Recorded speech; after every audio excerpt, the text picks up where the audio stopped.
Welcome to another episode of Cal's Corner Radio Show here on the X Zone Broadcast Network. My name is Kal Korff, and I'm your host.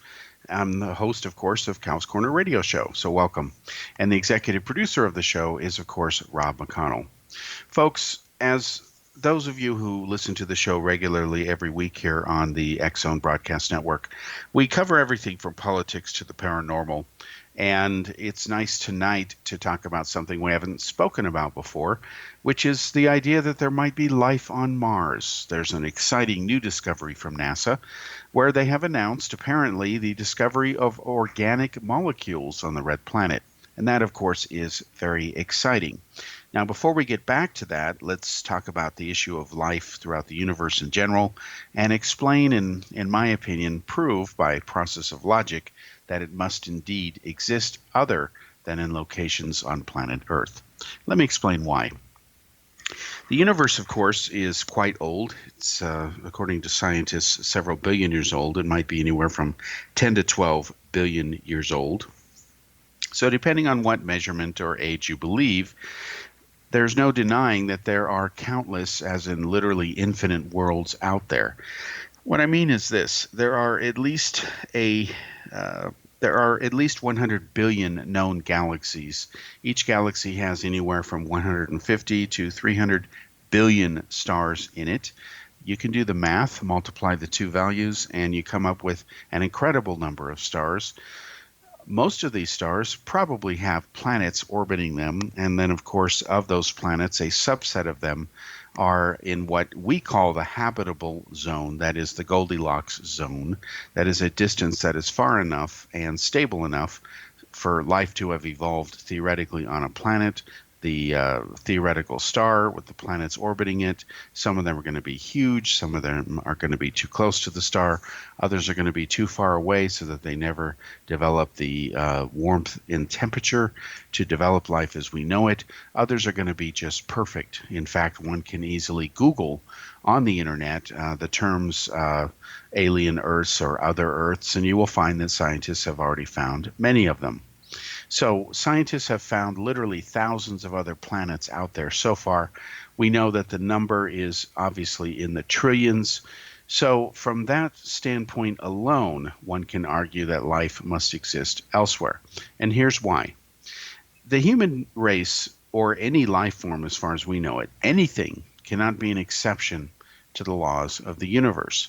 They're universal. Things like gravity, things like water, things like how electrons and protons and neutrons attract or repel one another. These are basically universal constants as far as we know. They're at least predictable enough that they allow us to invent and use what's called technology. If the laws of physics were not predictable or we did not understand them to the degree that we do, we wouldn't be able to make computers, aircraft, high technology, wonderful things like that. We wouldn't even be able to make basic medicines because we wouldn't understand the causal relationships biochemically that exist between various elements in nature. So let's look at the issue of life on Earth. Let's assume, for the sake of this discussion, that there is no other life anywhere in the universe, and that the life that exists on Earth is limited only to Earth and has occurred nowhere else. That doesn't make any logical sense. In other words, human beings, regardless of what you think of them or regardless of what your beliefs are, must live and kowtow to the laws of physics. We're born one day, we die one day. Nobody lives forever, despite what people have claimed in the past or may still claim today. There's no evidence, for example, that there's even reincarnation. But even if there is reincarnation, the point is when you die, you die. If you do reincarnate, you come back as somebody else, but you're still not the same person you were. But there is no evidence that there is reincarnation. But there is evidence that people die, and that's it. We know of no evidence that anything else continues. That's not to say it doesn't. We just don't have that data. What we do know is that we are subject to the limits of the laws of physics. Human beings cannot fly without the help of an artificial device, such as an aircraft, whereas a bee does it in the normal nature of things. So if we look at the issue of life, we know for a fact that life is quite old on Earth, that human beings as a species came late in the evolution and development of life. Insects and fish and other type creatures are far older than mammals and human beings. So, if life, since life does exist on the earth, and assuming that this life magically created itself, that there's no God involved, that life is just the natural consequence of having the right combinations of all this wonderful stuff line up properly, like the proper temperature, the proper stability on a planet, the proper biochemical compositors. Let's assume that all this just happened to line itself up just perfectly. The first life evolved on Earth. It eventually, over time, went through different phases, including dinosaurs, and now, of course, we have people. Well, as incredible and as astronomical as the odds are that this would happen, all by itself, without help from some divine creator or a group of aliens trying to bioengineer something, for lack of a better term, as incredible as those odds would be, because of the number of other worlds out there in the universe, which again is practically unlimited. It is in the trillions. If what happened on Earth was just one of those things, this so-called one of those things would have had to have happened billions of times over throughout the universe, making that what happened on Earth not to be an exception, but not necessarily the rule either, but to be a common enough occurrence to have it predictable at some point. It might be one every billion planets. It might be one every 2 billion. It might be one every 20 billion. We don't know because we haven't discovered enough about our own universe to figure that kind of math out. But the point is, if you assume that there is no God, that there is no creator, and that life magically somehow manages to structure and create itself, then what happened on Earth, by coincidence or just one of those things, had to have happened so far countless times over, especially over billions of years of time, since we know that our own sun is not exactly an ancient sun. It is kind of middle-aged. It's about, the Earth is almost 5 billion years old, so it's kind of middle-aged, if you will. So there's a whole lot of time for things to have happened before whatever happened on Earth, and of course there will be after the Earth is no longer here. The universe is constantly recycling itself. So life must exist from the logical viewpoint that if it is just the logical consequence of the right set of circumstances lining themselves up properly so that life can happen, it had to have occurred many times throughout history, throughout our galaxy, the Earth being one example. Or if you believe that God created all of this stuff, well, you're forced with a theoretical choice here, if you will, a decision you have to make. Either you believe that God created life only on the Earth and this entire universe for whatever other reason, or maybe God created life throughout the universe and Earth is just one example. And if you believe that and you're a Christian, does that mean that Jesus Christ planet hops and dies for every alien's sins? Who knows? There's no way to know that stuff. But it is exciting that at least on the planet Mars, one of our nearby planets, of course, next to Earth, there has been apparently now organic molecules found. That isn't quite proof of life, although they have detected methane signatures, which are usually indicative of life. This is an important first step. And of course, NASA will be continuing to explore this to try to nail down and understand exactly what is going on, what would cause these, what would cause the existence of these organic molecules, and to answer the ultimate question of whether life ever existed on Mars. Now, let's say that they do find out sometime in the next year or two, now that they have found these organic molecules. Let's say that further testing proves that they are, in fact, ancient life forms. The very next step will be to try to get a DNA analysis, if possible, of this so-called Martian extraterrestrial life. Now, if it is possible to extract DNA from it and analyze it, it will be very interesting to see if that DNA matches anything on Earth.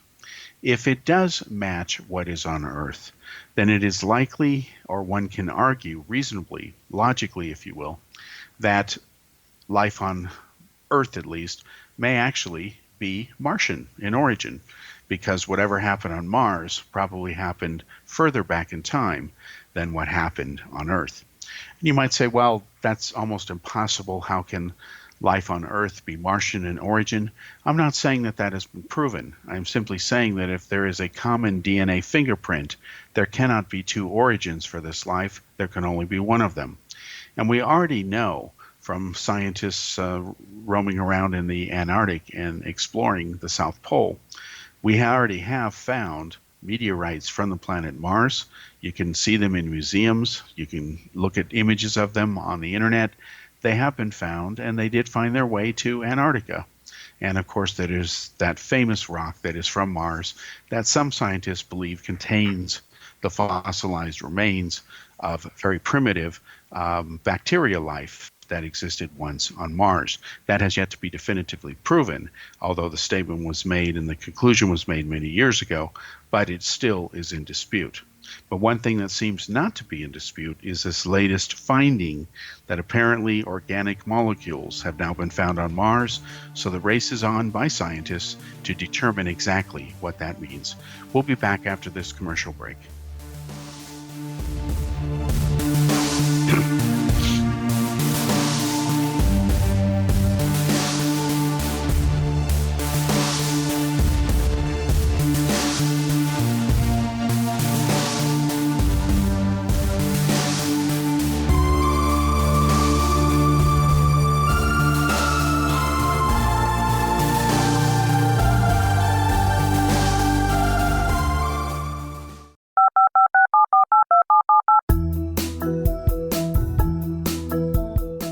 Did you know that when you're on the road with limited data or Wi-Fi, you can still listen to the X-Zone Radio Show with Rob McConnell, The Science of Magic with Gwilda Wiyaka, X-1, Dimension X, Space Patrol, and every minute of the X-Zone broadcast network by calling 213-401-0080, courtesy of Audio Now.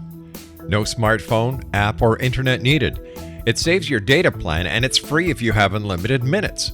Call 213-401-0080 to listen on any phone, anytime, anywhere. Remember 213-401-0080 for the best of the paranormal, parapsychology, and sci-fi radio programming anywhere, 24/7, 365.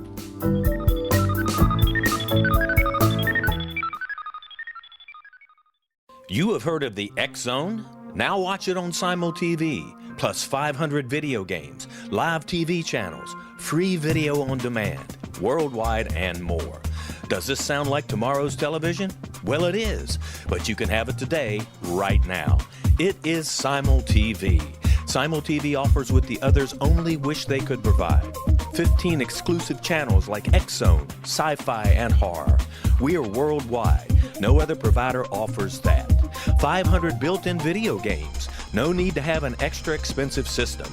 We have them included. Free video on demand. Live streaming events from around the world. Interactive online network, and much more. Tomorrow's TV today. Simul TV. Sound too good to be true? Well, it's not. You can have Simul TV today. Sign up at simultv.com. Do it today.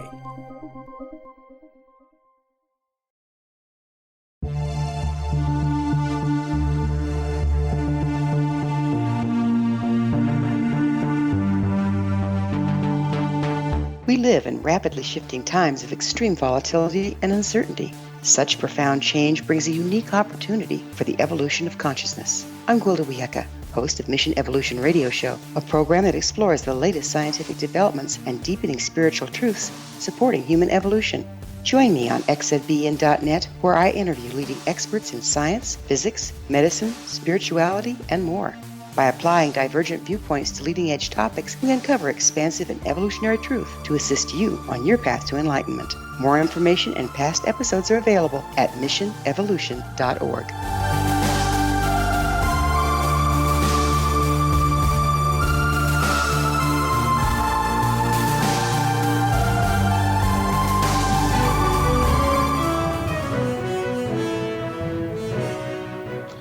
Welcome back to the second segment here on Cal's Corner Radio Show. My name is Kal Korff, and I'm your host, and the executive producer of the show is Rob McConnell. So, folks, we were talking about the issue of organic molecules now having been found on the planet Mars. Scientists are going to further pursue this to conclusively identify whether the presence of organic molecules proves that there used to be life on Mars, or whether the result of these organic molecules are somehow caused by another process. Either way, regardless of what the outcome is, it's going to be exciting, especially if it turns or points to the issue of life. We also discussed why it is that life must exist elsewhere throughout the universe. The short version or explanation of that is that the human race or any life form cannot be an exception to the rules of physics or the laws of science. Therefore, if life exists here and it created itself rather than was created as some sort of project by, say, some sort of God or divine being, then of course this random thing happening here must have occurred many times throughout the universe, because again, the Earth cannot be an exception to the laws of physics. It had to have occurred many times over. Now, I want to switch to something a little bit different, but it's sort of related, and this one's a bit of a mind bender. And I ask that you think about this through for just a moment, because in my discussions over the years with people about this around the world, people understand it, but they don't seem to spend a lot of time thinking about it, which I think is unfortunate. All right, let's back up a little bit here. Now, for those of you who have a basic science education, we know that time goes forward. Time can also go backwards. There are particles that travel backwards in time, such as tachyons, for example. But time, for all practical purposes, especially where people is concerned, goes only one direction, forward. In other words, when you wake up tomorrow, you're not going to be younger. You're going to be another day older. And one day, of course, you will die. Now, according to scientists, the Earth is about 4.6 to 4.8 billion years old. And when they say billion years, they simply mean years, like in the normal chronology of time that you and I would imagine. But when you get to certain religious texts, such as the Bible, you have claims in there that the Earth is only 6 days. It was created in 6 days, and that God rested on the seventh. Now, a day, as we understand it, is 24 hours, but yet science says the Earth is billions of years old.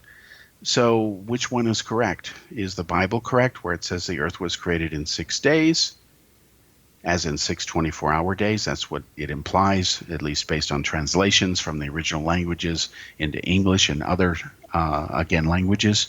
Or is it that it could not have been created in that period of time and that the Bible is wrong? We ultimately don't know, because no one was there to witness it. No one was there to document it.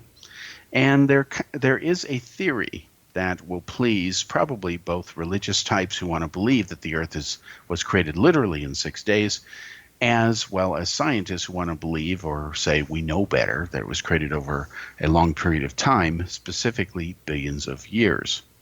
Now, what this new theory, it's actually not new, it's actually decades old, was actually being championed by the Russian physics community, largely at one point until events of World War II interfered with that process. But basically, it has to do with the speed of light. Now, we know that the speed of light, the term called 1 light year, is the distance that light travels over time in a period of 1 year. It's about 6 trillion miles. Therefore, if a star is 4 light years away, that means at the speed of light, it would take 4 Earth years to get there for that light or an object or a spaceship to reach that star. If a star is 10 light years away, it's going to take 10 years at the speed of light to reach that star. Obviously, if you go slower, it's going to take you a longer period of time. So we know that the speed of light is roughly 186,272.9 miles per second. Depends on who you ask, but it's roughly 186,000 miles per second. And we know that over a certain distance, we can then do a simple calculation to figure out how many light years, light weeks, or light days a event is. Okay, if the sun right now, God forbid, were to blow up on Earth, we're about 8 light minutes away from anything that happens real time on the sun. So if the sun blew up, we wouldn't know it on Earth for another 8 minutes because it would take that long for the light to reach us at the speed of light, the distance from the sun to the Earth. Okay? Now, here's where this gets interesting. Scientists claim that they have basically proven what is generically called the Big Bang Theory. The short version of the Big Bang Theory is that the matter in the universe was all basically part of one entity. It then kept condensing and condensing to the point where at the atomic level it pushed back. It exploded. This enormous explosion essentially created this so-called universe, the Bang, and the universe has been expanding ever since and cooling off. Okay, we can see that in the infrared scans of the universe that it is, or seems to be at least, cooling down. It also seems to be expanding. Well, what would expand it? Something that must have pushed it outward, which scientists believe was the Big Bang. Now, the reason that scientists claim that the Earth is billions of years old is because the current measurement for the speed of light is then projected using a theory or a belief set called uniformitarianism. That is the belief that things that happen at the current rate happen at a uniform rate, or they always happened at this rate in time in the past. And I have to emphasize here that it is an assumption. It is not something that is automatically proven with everything that goes on out there. So the assumption is that where it concerns the speed of light today, that if something is 186,000 miles a second, which is the speed of light, this is the speed of light as it has also been in the past as well. And because we can measure the decay rate of elements in rocks and various minerals and entities in the earth, we can then do calculations to say, oh, this piece of stone is X number of million or billion of years old based on the decay rate at the current speed of rate, blah, blah, blah. We can actually date it. Now, here's the thing. According to Russian physicists, and they're not the only ones, when they have measured the speed of light in the past, they have noted that at times it seems to have been faster than at other times when they measure it. In other words, there's several experiments that have been done over the years. We've been able to measure the speed of light for a little over 100 years now using various means around the world. It has been measured repeatedly. And you will notice that in many of the studies, the measurement comes up slightly differently. It never comes up the same way twice, so to speak. And the variations are different enough to where one has to wonder, is this just an error in the methods that are being used, or is something else going on? Is the speed of light, for example, not so much a constant, but maybe it's roughly a ballpark figure that one can more or less depend on, but it is not an absolute, just like Einstein had predicted that the speed of light was absolute and that nothing could ever exceed the speed of light. Other modern physicists, especially those who study quantum physicists, disagree with Einstein, but they have yet to disprove him wrong. Well, let me throw this idea by you. Imagine if the speed of light were even faster in the past than it is today. Now think about that for a moment. Imagine the speed of light, whose current rate is roughly 186,000 miles per second. Imagine if it were 200,000 miles a second. Or imagine if it were double. Imagine if it were 1,000,000 miles a second. Put any number in there that you want to work with here, whatever makes you comfortable. But make sure that that number is faster than 186,000 miles per second, which is what it is today. Well, what would happen to our so-called calculations projecting the age of the universe if we were to use values that were faster for the speed of light than they exist today? What would the result of those calculations be? Well, the short version is that it would show that the universe is actually much younger. In other words, everything would have happened a lot faster than we think it happened today.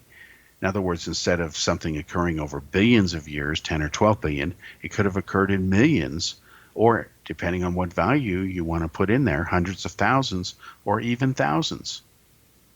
Now, that fact, that interesting dynamic that one would change in this theoretical exercise, the ramifications of it are very profound. Because one of the key tenets of the Big Bang is that everything was pretty much one piece that blew up.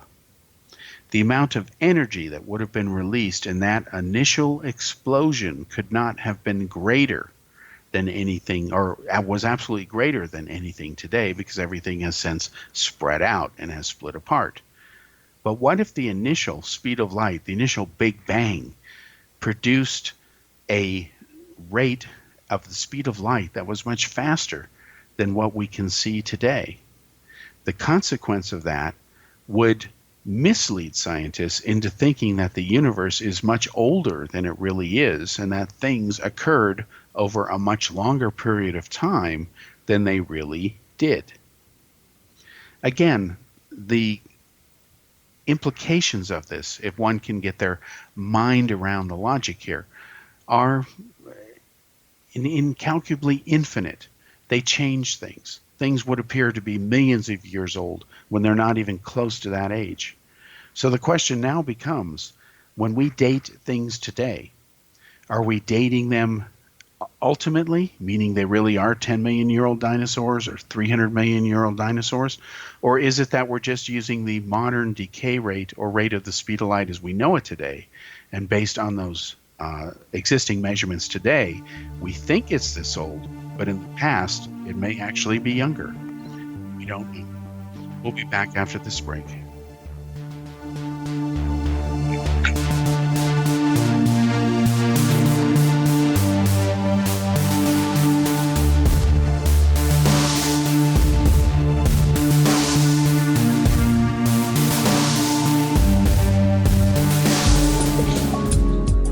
From our broadcast studios in Hamilton, Ontario, Canada, to the world and beyond, you're watching the X-Zone Broadcast Network, www.xzbn.net.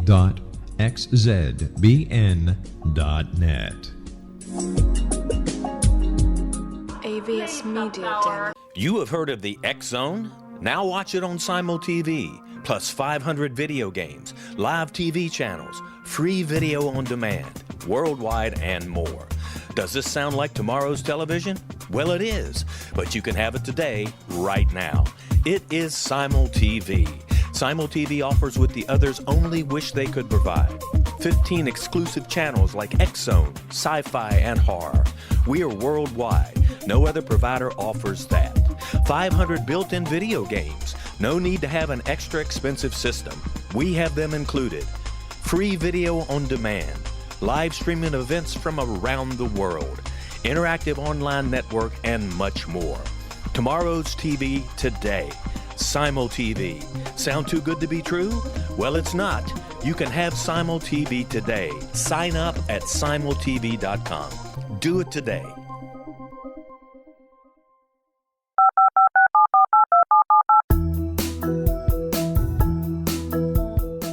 Did you know that when you're on the road with limited data or Wi-Fi, you can still listen to the X-Zone Radio Show with Rob McConnell, The Science of Magic with Gwilda Wiyaka, X-1, Dimension X, Space Patrol, and every minute of the X-Zone Broadcast Network by calling 213-401-0080, courtesy of Audio Now. No smartphone, app, or internet needed. It saves your data plan, and it's free if you have unlimited minutes. Call 213-401-0080 to listen on any phone, anytime, anywhere. Remember 213-401-0080 for the best of the paranormal, parapsychology, and sci-fi radio programming anywhere, 24/7, 365.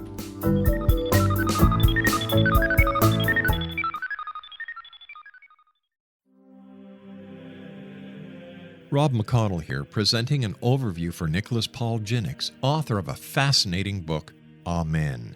It presents facts revealed by Egyptologists, facts that enable us to understand why Amen is the beginning of creation of God. It provides recommendations for religious leaders of the major religions to unify their beliefs and teach the Word of God. Love one another. Amen informs people how mankind conceived God.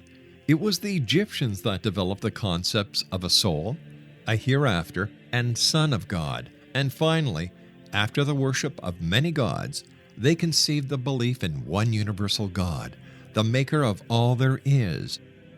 For more information, visit www.futureofgodamen.com. That's www.futureofgodamen.com.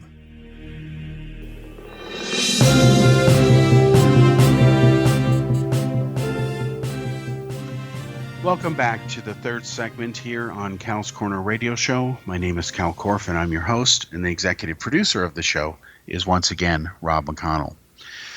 So in the first segment, we talked about the fact that scientists, according to NASA, have discovered what seem to be organic molecules on the presence of Mars. That's exciting, especially if further study of these organic molecules prove that their existence is from ancient life that used to exist or may still exist on the red planet. Then we talked about a real mind bender, which is the idea that the speed of light in the past may have been much faster than it is today. The ramifications of that is that the universe would be actually much younger than scientists believe it is today, because back then when the speed of light was much faster, things were occurring at a much faster rate. Therefore, if we look at them today in retrospect using today's measurable value of the speed of light, things would appear to be much older than they really are. And of course, the ramifications of that are absolutely mind-bending. So that's enough regarding our news and updates regarding space. One thing I'd like to say as we close out that subject and switch to another topic, it's a very exciting time right now in the aerospace and space exploration industry. You have, of course, companies like SpaceX and Amazon's Blue Horizon, where they're pioneering new efforts to use reusable vehicles, rockets, which can be brought back down to Earth and reused. That, of course, lowers the cost of space travel. But also with planets like Mars on the horizon being explored in the near future, with countries like China and Russia and the United States and even Japan all claiming that they're going to try to colonize the moon. This is a very exciting time period to be alive and see this happen, because it's going to happen sooner than later. I'll tell you, I don't know how you feel about this, but when I was a young kid growing up with the original Star Trek series, the Cold War, of course, was racing at the time. And I remember having many discussions with my dad about space, because I've always been interested in space exploration and aerospace in general, to the point where I actually earned a living in that industry, where I worked for the Boeing company for a couple of years before I moved to Europe. And spent about half my time matrix to defense and space issues, as well as commercial aircraft, while working for the Boeing company. And one of the things that always used to bother me as a young boy was when the Cold War ended, the space program basically died up, or after the Americans landed on the moon and beat the Russians to it, we then put the brakes on the space program instead of continuing like we should have, where by now, if we had continued at the pace of the Apollo race, we could have been ready to perhaps leave the solar system by now. But instead, because we beat the Russians in the Cold War and beat them in the space race, all of a sudden we backed down. And I've always disagreed with that. I think that one should have pursued these driven by science first and foremost. And if you do it right, the military implications and all that other fun stuff will eventually take care of themselves. But it is an exciting time to be alive right now, because we're on the cusp of some next generation developments, as well as the way that aircraft are made. Not only is there a increased use in composite materials and doing things by molding instead of welding things together, but also the type of engines that are being used. Hypersonic transport is becoming more and more mainstream, and supersonic transport is even making a comeback at the commercial level. The old Concorde supersonic transport jets, you may remember those from decades ago. Well, they're making a comeback in the form of a whole new class of airplane that will actually achieve the same thing. They will fly at supersonic speeds, transporting people across the oceans in a matter of hours. And of course, they'll be generating those sonic booms well over the oceans, but you won't hear them on land.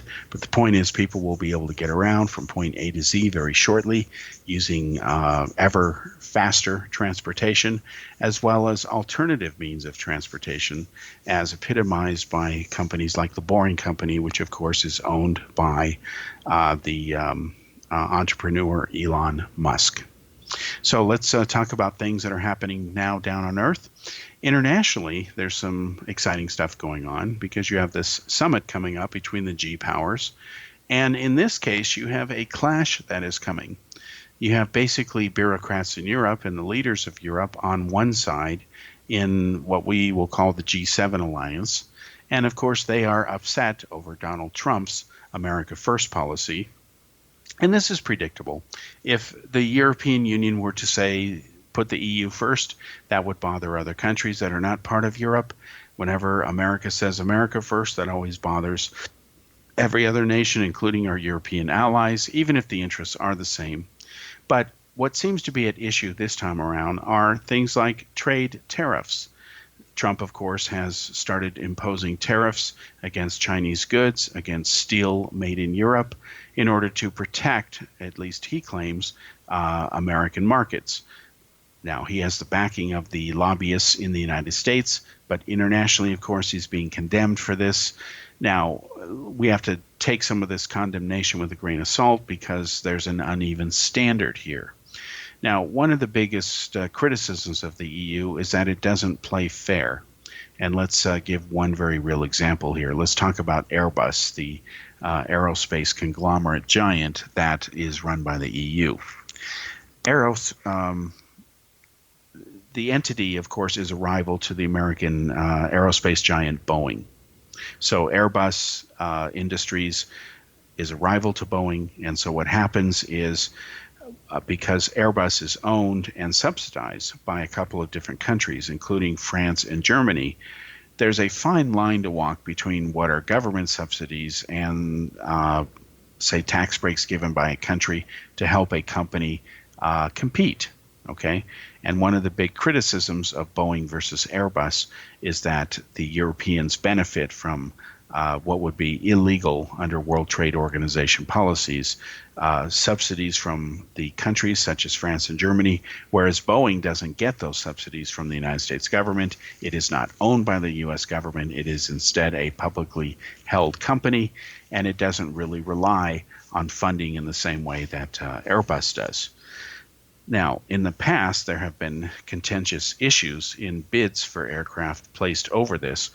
And what Trump is trying to do is walk a fine line where he's trying to protect the American steel industry, for example, as well as from unfair trade practices by China. While he's also trying to move American business forward, he does understand that Americans must be competitive to a point. Otherwise, nobody's going to buy American-made products, and that's not going to help anything either. So, for example, look at Trump's negotiations with NAFTA regarding Canada and Mexico. I will tell you in my reporting on Donald Trump, he doesn't exactly have a love for Mexico. On the other hand, he's enough of a businessman to understand that Mexico does provide a vital suite of economic services that, of course, help American companies and do help create American jobs, even though illegal aliens are doing some of that work. The same is true for Canada. Canada does benefit from NAFTA. NAFTA benefits from Canada's participation in NAFTA. But what Trump seems to want to do is to renegotiate some of the terms of this and make it more fair for America. Specifically, his target seems to be Mexico more so than Canada, because a lot of companies, after NAFTA became law, and NAFTA became law during the presidency of Bill Clinton, we must remember that, it did not produce this windfall of American jobs that Clinton and Al Gore had promised. In fact, even Hillary Clinton admitted during the presidential campaign in 2016, when she was competing against Donald Trump for the White House, that NAFTA had not delivered the kind of promises or potential that they had hoped that it would. Well, as Trump was right to point out, it never was intended to do that. It actually was a sop to globalists, and that is a fact. The Clintons and the Democratic Party are the ones that pushed the global elitist agenda, and it later came back to bite them all these years later because Donald Trump is in the White House and not Hillary Clinton. And if most Americans agreed with the globalist elitist agenda of the Democrats, Clinton would have won the election handily rather than suffering a narrow defeat, despite winning the majority of the votes. That's how ironic the election was. So now you have these world leaders getting together for their summit. They're going to talk about things, try to hash things out. And at the end of the day, nothing's going to change. Europe is going to keep the position they have. They're going to try to stay united against Trump on the issue of tariffs. They're against American tariffs. And of course, Trump will stick to his guns and try to please his installed base, voter base, of trying to push America first. And what is interesting is that world leaders get criticized by other countries for pushing their country first. Yet that is the job of a leader of a country to do that. Russia's President Vladimir Putin likes to criticize America when American leaders say that they are point out that America is an exceptional nation in history. Well, it is based on history. Okay, you can't point out to 5 other countries that are just like the United States. It's never existed. Just like you can't point out to 3 other empires that are similar to the Romans. You cannot. It has not existed. But yet Putin's point about Americans claiming to be unique is a bit condescending and arrogant. Yeah, but it depends on the motive behind that. On the other hand, history-wise, all I can say is Russia should be very grateful, or very happy, I guess, that the United States is and did evolve into being the country the way it has been, because it sure came in handy when they were fighting Nazi Germany in World War II. We'll be back after this commercial break.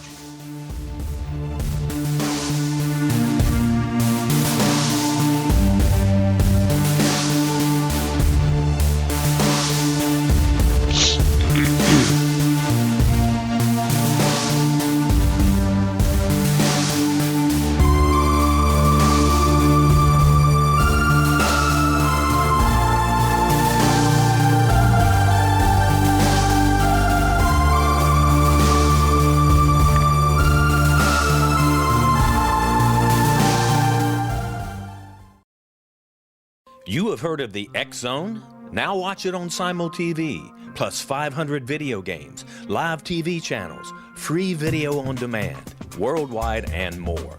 Does this sound like tomorrow's television? Well, it is, but you can have it today, right now. It is Simul TV. Simul TV offers what the others only wish they could provide. 15 exclusive channels like X Zone, sci-fi, and horror. We are worldwide. No other provider offers that. 500 built-in video games. No need to have an extra expensive system. We have them included. Free video on demand. Live streaming events from around the world. Interactive online network, and much more. Tomorrow's TV today. Simul TV. Sound too good to be true? Well, it's not. You can have Simul TV today. Sign up at simultv.com. Do it today. The new nonfiction book, Razor of Madness, is similar to cult movies like Clockwork Orange, Dragon's Tattoo, or The Other Side of Hell. Wayne Morin Jr. and Thomas Lee Howell expose widespread and systematic deficiencies in this thought-provoking tell-all novel. Mind control rages among scholars in law schools. Human rights are ignored while thought reform and mental manipulation are accepted practices used as behavior modification. Dr. Louis Jolyon West comes to mind. Media and public scrutiny shows that United States mental hospitals are in fact destructive murder industries. Razor of Madness expose novel details this epidemic through an in-depth professional and personal investigation. For decades, there has been a revolving door policy that still releases killers and pedophiles back into society. The maestro of mind control continues to haunt America to this very day. Razor of Madness is available in paperback or as a downloadable ebook at Amazon.com.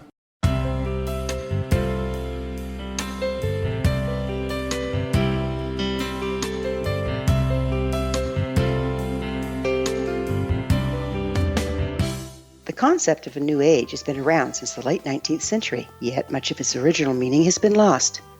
What exactly is the new age? Is it a religion, a collection of obscure esoteric practices, a series of doomsday predictions, or an astrological event? The New Age Chronicles is a unique, complementary publication bringing reason and grounded information to separate fact from fiction.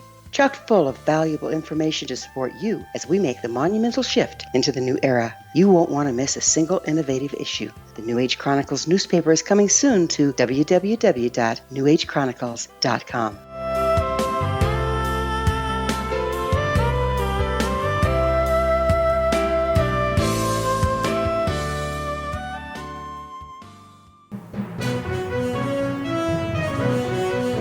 Welcome back to the fourth and final segment of Cal's Corner Radio here on Cal's Corner Radio Show here on X-Zone Broadcast Network. My name is Kal Korff, and I'm your host, and the executive producer of the show, once again, is Rob McConnell. So we were talking in the last segment about world leaders, the current G7 summit that's going on, the issue of American tariffs, where Trump's coming from, where European world leaders are coming from, etc.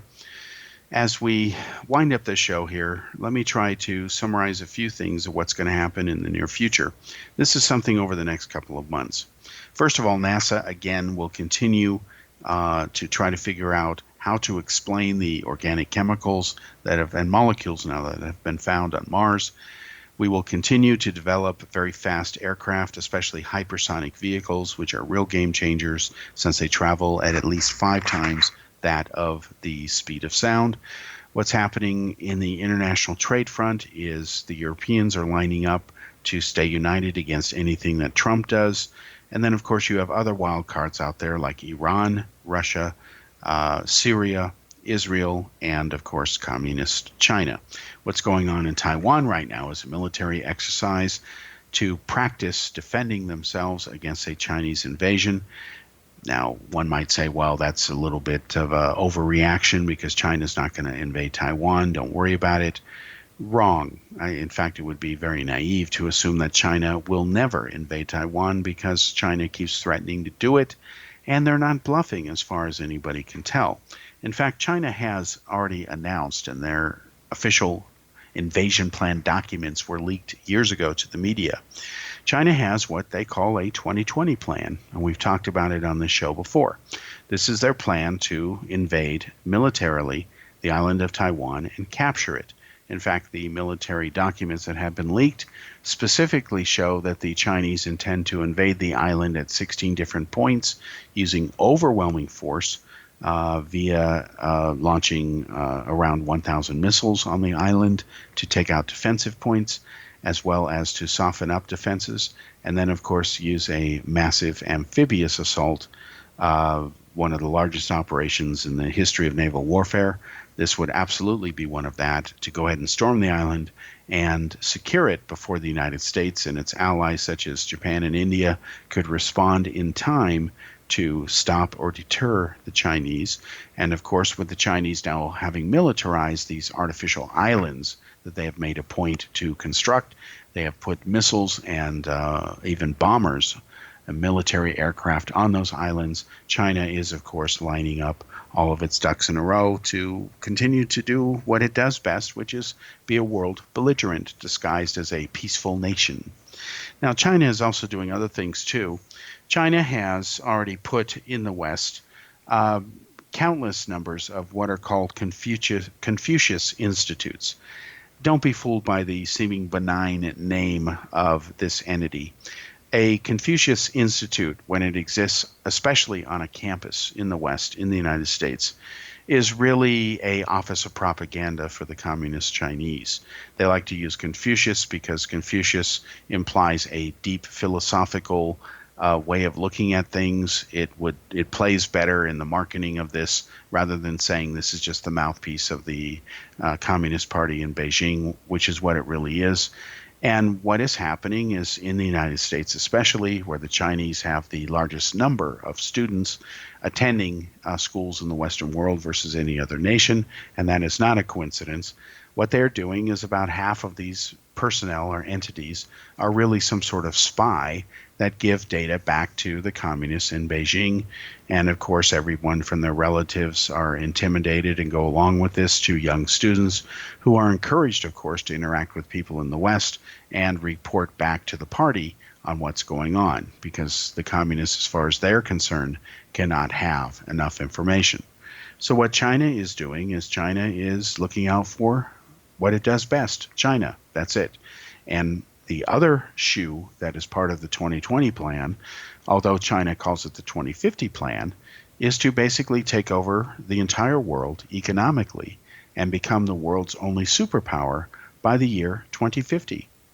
Now, the reason the Chinese call these plans the 2020 and 2050 plan is because that is the years that they hope to achieve these planned successes. And while they would like to take over Taiwan peacefully if they could and avoid military conflict altogether, if military conflict is necessary and proves to be needed to achieve their goal, China intends to do that. And eventually they will succeed unless the West bends over backwards to exercise eternal vigilance to stop China from being successful. Now, as far as the 2050 plan goes, that's a little bit more problematic. Now, when I say problematic, what I mean is it involves other elements. First of all, we have to look at numbers here. China remains the world's most populous country. It will be surpassed in the next decade or two by India, however. But just because you have the most people doesn't mean you're the most prosperous economically. So while India's economy continues to rise, China's, of course, has at times surpassed the entire gross domestic product of the United States, and China's economy will continue to grow. It is the growth of this economy that is the greatest threat to the United States. One thing about China and other countries is if they're busy fighting a war, making money gets interfered with in that process. War is not a profitable enterprise unless one comes out being the right kind of victor at the end of it. On the other hand, one can win a war and still lose. Look at what happened in Iraq with the United States. Look what happened in Vietnam with the United States once again. So what's happening is economically, China intends to continue its long march to becoming the world's preeminent superpower. Its goal is to displace the United States so that it becomes number 2 in this world, subservient to China. And one of the reasons that China wants to achieve this milestone is that so that it can never be held back again.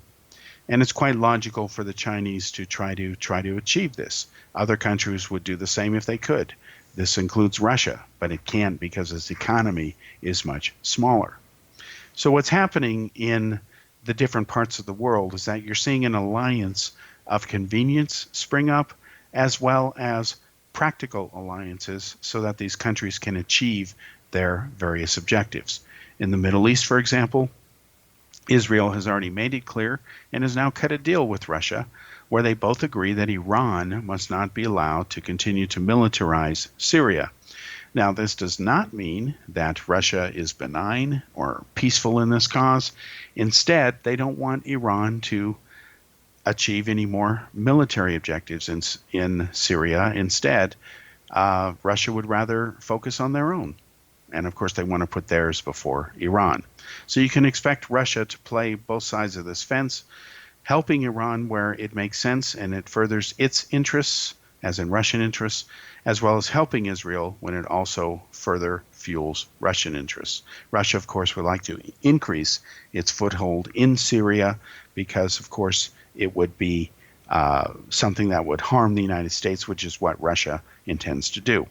You have China, which wants to take control over things effectively in Asia and remain Asia's leading superpower. Its only rival would be Japan and India, if India bothers getting its act together, and that's kind of questionable. China will continue to use Pakistan and North Korea as very good sock puppets to further its agenda. The wild card is this upcoming summit meeting between President Trump and the dictator of North Korea.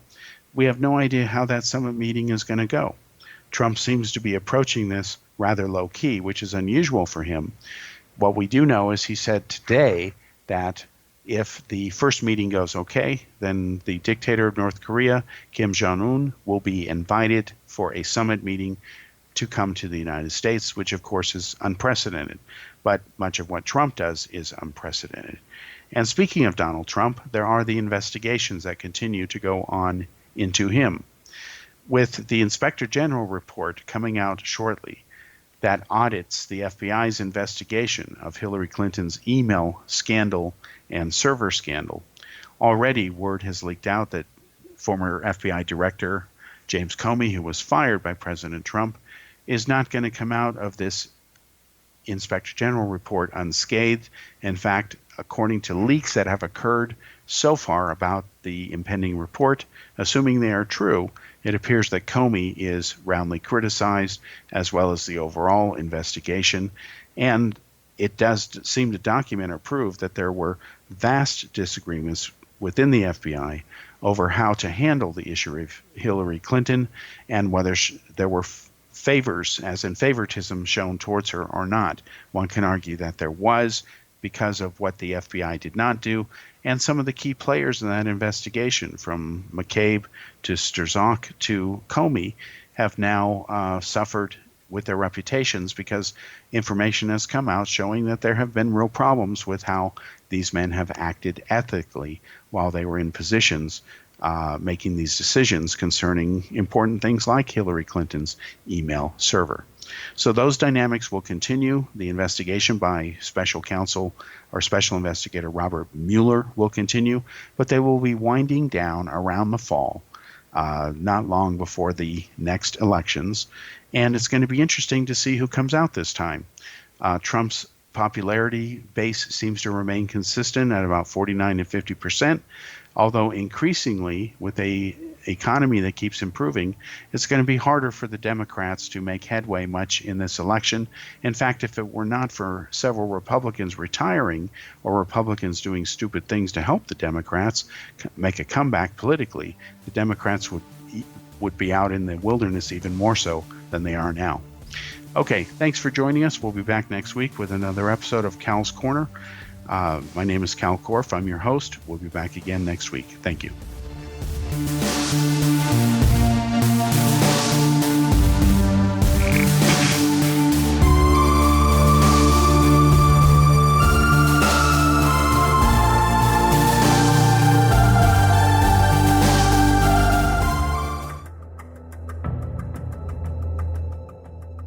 Modern Esoteric, Beyond Our Senses by Brad Olson, consummates the lifeology story about where humanity originates.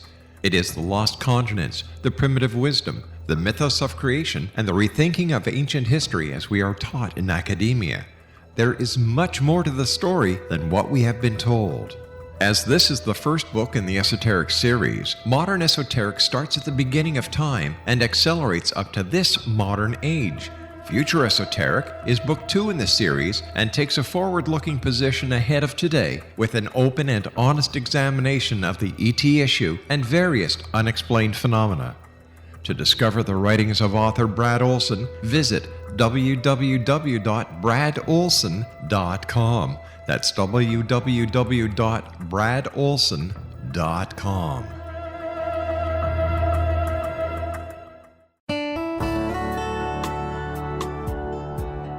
Are you or is someone you know struggling with addictions, depression, anxiety, relationships, low self-esteem, lack of confidence, grief, success, and prosperity?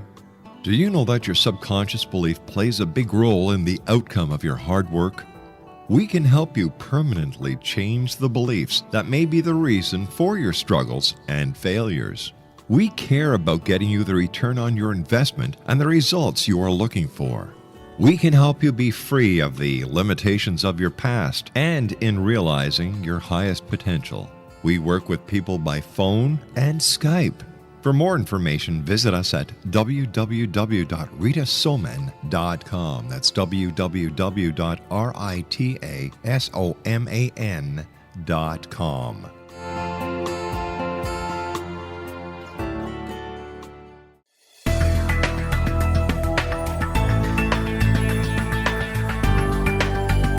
Do you think you have energy problems in your home? Do you feel better when you're away than when you're home? Joey Korn is a global leader in the world of dowsing who specializes in personal energy clearing and space clearing. He can help you create an ideal energy environment in your home no matter where you live in the world. Learn about his remote spiritual house cleaning services and much more at www.dowsers.com. You can get Joey's book, Dowsing, A Path to Enlightenment, as well as other dowsing books and tools, Kabbalah books, and Walter Russell books. Joey's work is really amazing. Go to dowsers.com right now. That's DOWSERS.com or call 1-877-DOWSING. That's 1-877-369-7464.